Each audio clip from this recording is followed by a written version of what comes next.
Contamination in organics impacts the quality of our finished compost product that we give away to residents for their flower beds and gardens.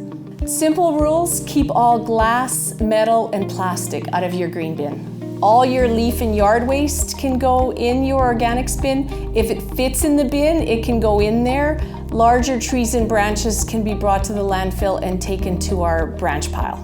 We do our best to screen out the portions of the compostable bags that don't break down in our process, which is why some people have seen little pieces of plastic in the finished product. We're very proud of the high quality compost that we're generating in our process.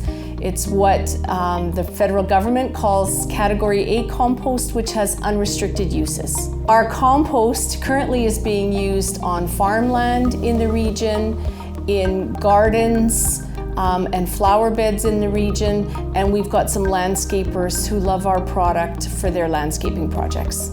Help us maintain a high quality compost product for your gardens.